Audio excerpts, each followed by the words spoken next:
오늘 낭독한 말씀은 이삭의 후에 창세기 25장 19절서부터 35장 29절까지 있는 이삭의 톨레도 한가운데에 나오는 단락입니다. 벌써 오래됐으니까 한번 내용만 쭉 제목만 보죠. 머릿말, 힘든 출산, 리브가의 힘든 출산에 관한 것, 또 장자권에 관한 문제가 나왔죠. 그 다음 26장에 보면은 이삭이 블레셋 왕에게 아내를 누이라 속인 일, 그리고 블레셋과의 갈등이 나옵니다. 그리고 세 번째 단락을 보면 28장 9절까지인데 야곱이 형의 복을 훔치고 빠단 아람으로 배신한 내용입니다. 그리고 28장 10절부터 22절까지 베델에서 하나님이 야곱을 만나 주셔서 약속하시는 대목이고, 그 다음 29장 1절부터 30절까지는 라반이 야곱을 속이는 겁니다. 그리고 이제 오늘 읽은 말씀, 하나님이 야곱에게 복 주시는 내용이 30장 끝까지. 그리고 31장부터 31장에는 야곱이 라반을 속여서 가나안으로 가는 장면인데, 32장에는 가나안으로 가면서 이 브니엘이라고 하는데 그래서 하나님과 씨름하고 약속을 받습니다. 그리고 33장에는 야곱이 형을 만나서 무사히 화해하고 세겜으로 돌아오는 내용이고, 34장에는 히위족속을 속여서 갈등을 일으킨 일이 나옵니다. 그 다음 이제 맺은 말인데, 이게 보면 야곱에게 언약의 복을 약속하시는 장자권과 관련된 이야기죠. 있는 것들이.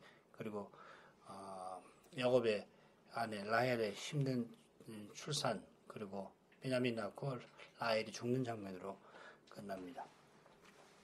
아브라함의 생애를 주로 담았던 데라의 톨레도트와 비슷하게 이삭의 후에도 서로 짝을 이루는 주제를 통해서 이 족장 이삭과 야곱의 삶을 기록합니다. 이삭과 야곱의 삶에서 두드러지는 것이 속임입니다. 둘째, 아홉째 단락, 그리고 다섯째 단락과 일곱째 단락, 세 번째 단락도 그렇습니다. 물론 아브라함도 아내를 두 번 아내를 누이라고 속였고, 아울러 하갈을 얻어서 이스마엘을 낳아 언약 이루는 길에 큰 어려움을 일으킨 일도 있었습니다만, 야곱이 친히 내 나그네 길에 험악한 세월을 보냈다 바로에게 고백했던 것처럼 사람의 꾀를 의지했던 야곱의 길은 그만큼 굴곡졌습니다. 그럼에도 여호와의 말씀이 정직하고 정의와 공의를 사랑하시는 여호와께서 사랑하시는 까닭에 그 모든 행사가 진실하고 인자하심이 충만하여 마침내 야곱이 언약의 후사답게 다음 세대로 언약을 이어줄 수가 있었습니다. 바로 그 주제가 오늘 낭독한 본문에도 잘 드러납니다. 야곱이 언약의 복을 받을 자격이 전혀 없습니다만은, 그런데도 언약의 하나님이 자기 백성을 선대하십니다. 먼저 여섯째 단락의 줄거리를 아주 간단하게 생각하고서 본문으로 가십시다. 이 여섯째 단락은 여호와께서 야곱에게 복 주신 사실을 다루는데, 복 주신 내용에 따라 내용을 크게 둘러볼 수 있습니다.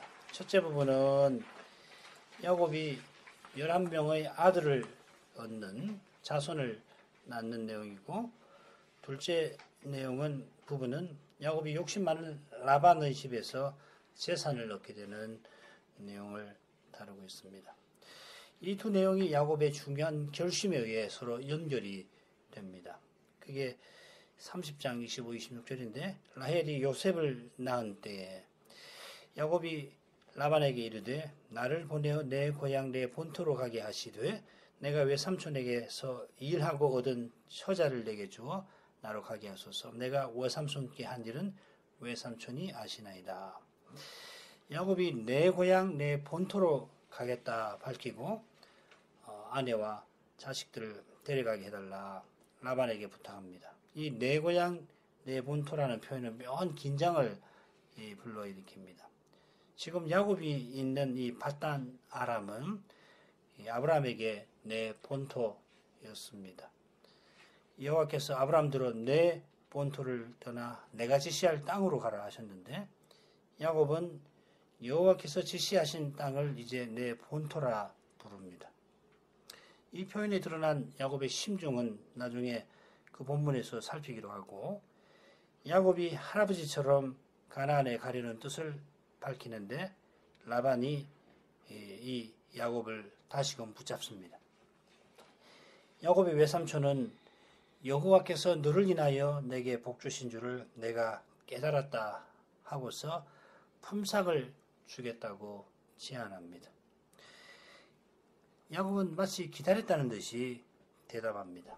이미 잘 아시는 대로 야곱은 실로 이상한 방식으로 자기 품삯을 정하는데 꽤 많은 라반이 흔쾌히 받아들입니다.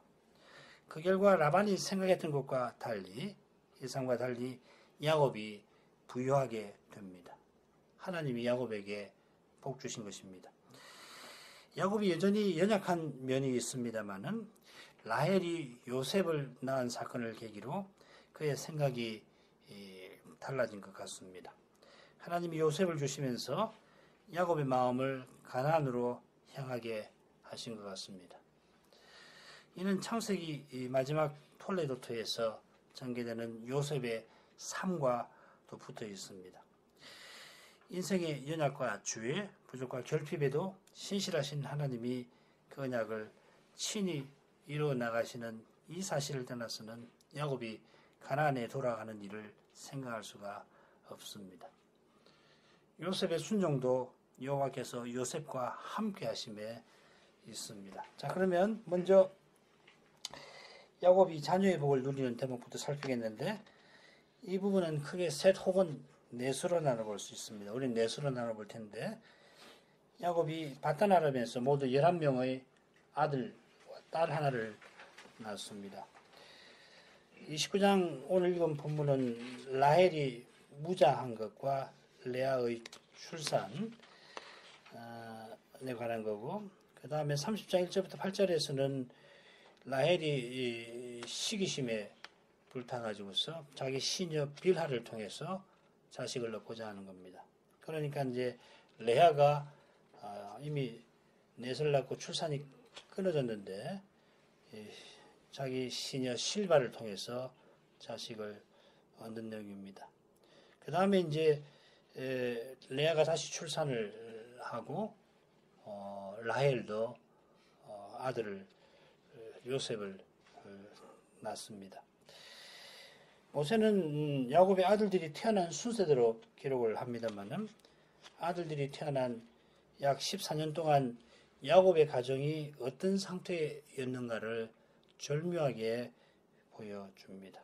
야곱이 14년 라반에게 봉사해서 두 아내를 얻었는데 두 아내는 남편의 사랑을 얻으려고 시기심에 심지어 자녀 낳는 경쟁을 벌입니다. 이건 물론 이제 두 번째 7년 그리고 또 이어지는 6년이겠죠, 그죠? 욕심이 서로 다투며 빚어놓은 죄의 현실 가운데서 하나님은 언약을 친히 이루셔서 그 복을 받을 자격 없는 자기 백성에게 허락하십니다. 그때만 아니라 지금도 구원은 오직 하나님의 진실하심과 인자하심에 있습니다. 그리스도의 십자가에서 은혜와 진리, 곧 인자와 진실이 충만한 독생자의 영광이 찬란히 드러났습니다. 그 영광이 참된 예배에 특히 순수한 복음 강설에 나타납니다. 자, 이런 줄거리를 바탕 삼아서 본문 보시죠. 다시 오늘 낭독한 부분 읽겠습니다. 여호와께서 레아에게 총이 없음을 보시고 그의 태를 여셨으나 라헬은 무자하였더라.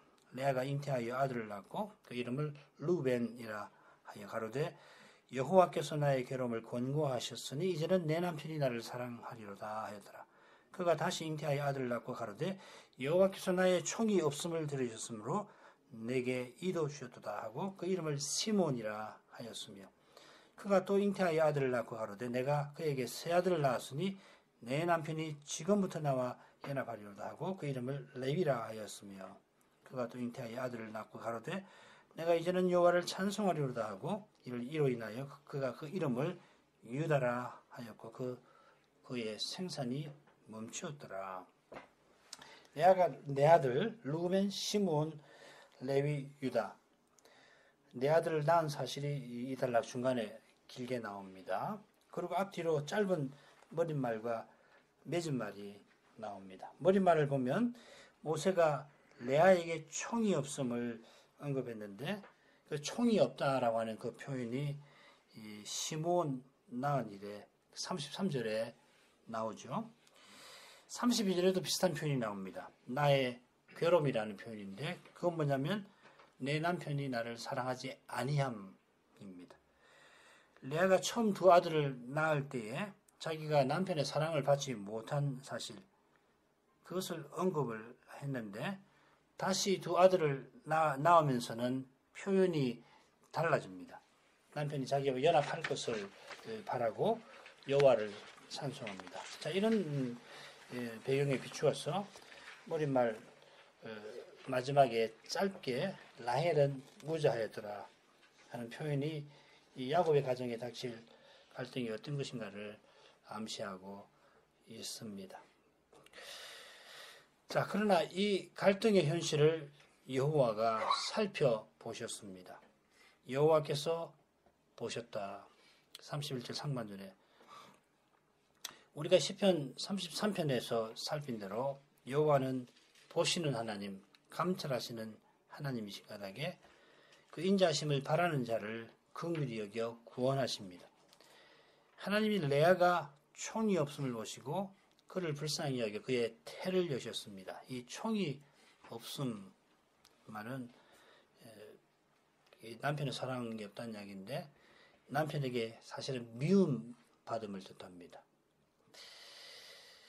아내가 남편의 사랑을 받지 못하는 것이 이미 미움 받는 것입니다만은 야곱이 라헬을 사랑한 탓에 레아에게 무관심했을 뿐만 아니라 특별히 이 라반에게 속아 혼인했기 때문에 오히려 그를 싫어한 것 같습니다. 히브리 말로는 싫어하다 하는 말입니다. 미워하다 하는 말입니다. 이런 말에서 원수라는 말도 나옵니다. 남편에게 미움받고 거기다가 욕심 많은 아버지에게 이용당한 레아인데 그런 레아를 여호와 곧 언약의 하나님이 살펴보셨습니다. 여호와께서 한 남편에게 두 아내가 있고 한 아내는 사랑받는 한편 다른 아내는 미움을 받는데 미움받는 아내가 먼저 아들을 낳을 경우 이 아들에게 장자권을 곧 두 몫의 재산을 상속하게 하신 법이 있습니다. 신명기 21장에 보면은 그러니까 이제 미워하는 아내에서 장자가 낳는데 미워하니까 장자권을 사랑하는 아내가 낳은 차자에게 주지 말아라 하는 말씀이죠. 이런 법을 내신 여호와께서 레아가 라헬과 마찬가지로 야곱의 아내라고 인정해 주실 뿐만 아니라 아버지의 욕심에 이용당하고 남편의 미움을 받고 있는 그에게 긍휼을 베푸셨던 겁니다. 사람은 이 레아의 슬픈 마음을 다 헤아리지 못합니다만은 그 마음을 여호와는 다 아시고 또 위로하셨습니다. 그런데 라헬은 무자하였습니다. 이 표현은 결국 하나님이 라헬들로 자식을 낳지 못하게 하셨다 하는 것입니다만은 모세는 여호와께서 그렇게 하셨다. 가령 레아의 태는 여셨지만 라헬의 태는 닫으셨더라. 이렇게 표현하지 않고 그런데 라헬은 무자하였다 표현합니다. 이 무자함이라는 표현 이게 뭐 아주 많이 나오진 않습니다. 한 12번 나오는 것 같은데 이 낱말이 여인에게 사용되는 경우를 보면 뭐 한 6번 정도 나옵니다. 6번 정도 나오는데 보면 사라, 리브가, 삼손의 어머니, 문호아의 아내, 그리고 한나 이 모두 처음에는 자식을 낳지 못하다가 마침내 낳을 뿐만 아니라 그 낳은 아들이 언약을 이루는 일에 크게 쓰임을 받습니다. 라헬도 무자하다가 요셉을 낳습니다. 자, 이런 사실에 비춰볼 때 그런데 라헬은 무자하였다는 표현은 레아를 하나님이 사랑하신 반면에 하나님이 라헬을 미워하셨다는 뜻은 아닌 것 같아요. 야곱이 라헬과 혼인하게 된 가정을 보면은 하나님이 라헬에게 시련을 주셨습니다만은 그 시련을 통해서 라헬이 언약 있는 일에 마침내 수임받게 하셨습니다. 지난 시간 살핀 대로 야곱이 레아와 혼인하였음에도 곧 라헬과 혼인한 데서 또 라헬을 사랑하고 레아를 미워한 데서 틀림없이 인생의 연약함이 드러났습니다마는 그런 연약함에도 하나님은 이 연약한 족장과 그의 아내들을 통하여 언약을 이루십니다. 친히 언약을 이루시는 하나님이 족장과 그의 아내들로 점점 언약의 하나님을 믿고 살도록 이끄시는 것입니다. 하나님이 그 태를 여시니 레아가 잉태하여 장자를 낳습니다. 아마 이때 야곱의 나이가 84세쯤 되었을 겁니다. 76세 때 떠났으니까 그리고 7년을 봉사하고 혼인을 했으니까 일들이 착착착 진행되면은 84세쯤 뭐 85세 될 수도 있고요. 대략 그렇습니다. 할아버지가 100세에 아들을 낳았죠. 그리고 아버지 이삭은 60세에 자식을 낳았는데 야곱은 할아버지 나이에 가까운 때에 첫 아들을 얻은 겁니다. 물론 야곱이 두 분과 달리 푹 늦은 나이에 혼인을 한 까닭에 혼인하자마자 아들을 얻었어도 그때가 자식 낳는 일에 죽은 자와 같은 상태가 과히 멀지 않은 시점이었던 것입니다. 그런 점에 비춰 루벤의 출생은 언약을 잇는 야곱에게 큰 기쁨일 텐데 실은 루벤을 낳은 레아는 나의 괴로움을 언급하며 남편의 사랑을 그리워합니다. 레아의 그리움은 루벤이 태어났어도 야곱이 사건에 등장하지 않고 침묵한 사실에 더욱 그의 그리움은 더욱 절절합니다. 야곱에게 아들을 낳았다 하는 표현이 30장에 가면 계속해서 나옵니다. 그러나 레아의 처음 출산들이 기록된 29장에는 나오지를 않습니다. 이삭이 태어났을 때 언약 공동체가 함께 즐거워했던 그만큼은 아닐지라도 사실 언약의 백성이 자녀가 태어나면 그만큼 즐거워해야지요. 그만큼 아닐지라도 적어도 야곱은 루벤의 출생을 기뻐해야 합니다. 그러나 레아가 둘째인 시몬을 낳고서 여호와께서 나의 총 없음을 들으셨으므로 내게 이를 이뤄주셨다 한 데서 짐작할 수 있듯이 첫 아들을 얻고도 야곱은 레아를 여전히 냉대했던 것 같습니다.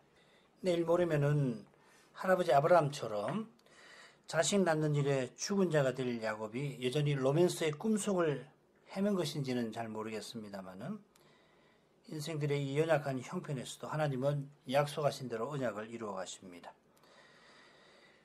이런 연약한 인생이 그런데 믿음으로 행하면 하나님은 얼마나 언약을 잘 이루어 가시겠습니까? 우리 눈에 야곱의 연약함이 가득합니다만은 연약한 이 야곱이 그렇지만은 아브라함과 이삭과 더불어 족장입니다. 여호와께서 나는 야곱의 하나님이라 하시는 그 인물입니다. 우리의 믿음, 순종이 하나님의 신실하심에 있습니다. 그분의 인자하심에 우리의 소명과 사명이 달려 있습니다. 그 인자하심과 신실하심을 깨닫는 사람은 인생의 근원적 연약함, 곧 내 죄의 깊이를 비로소 헤아립니다. 바로 거기에 우리 믿음의 견고함이 나옵니다. 우리가 그저 하나님을 의지합니다. 그분의 사랑만을 온전히 바랍니다.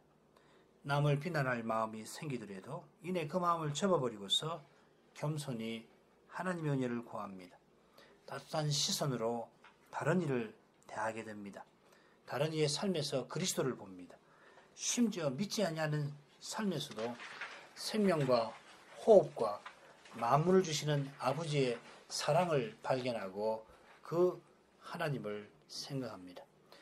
그 사랑을 통하여 해 아래 세상의 밝은 면을 봅니다.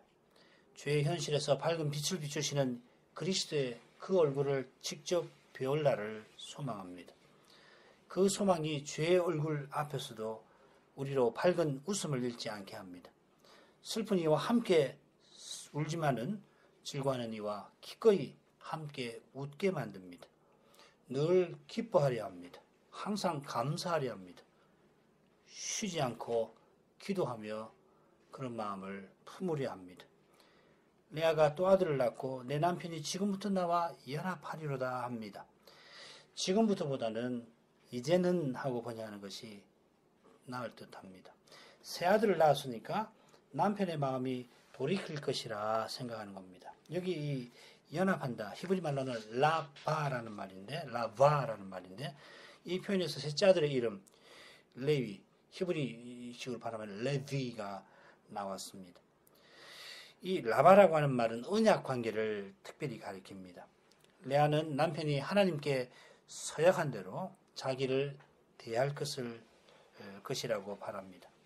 훗날 야곱이 라헬이 아니라 이 레아를 막벨라 굴에 안치한 데서 자기가 직접 레아를 장사를 거기 하는데, 거기서 우리가 짐작할 수 있듯이 어느 순간부터는 언약 안에서 레아를 야곱이 정당하게 대접합니다마는 그런 정당한 대접을 지금 레아가 남편에게서 바라는 것입니다. 레아의 바람은 정당한 겁니다. 마땅한 것입니다. 레아가 얼마나 하나님께 기도했을지 짐작할 수 있습니다. 그처럼 하나님도 야곱이 레아와 그런 관계를 맺고 나가기를 바라셔서 레아에게 셋째 아들을 주셨을 겁니다. 틀림없이 야곱도 마음이 달라져 갔을 것입니다. 얼마나 달라졌는지 잘 알기는 어렵습니다. 가나안에 돌아가던 때에도 여전히 야곱의 마음은 라헬에게 있습니다만은 처음에 이 레아를 미워했던 마음은 이미 녹아져 있는 것 같습니다. 이 표현이 이제는 안 나오지를 않습니다. 여기만 나오고 미워했다는 말은, 미움받았다는 말은 나오지 않습니다. 레아가 다시 아들을 낳았습니다. 넷째 아들은 유다입니다. 이 이름은 여호와를 내가 찬송하리로다. 야다라는 말에서 유다가 나왔습니다. 야곱은 훗날 12아들을 축복하는 자리에서 형제들이 유다를 찬송할 것이라 예언합니다. 이는 유다에게서 메시아가 나실 사실과 붙어 있습니다.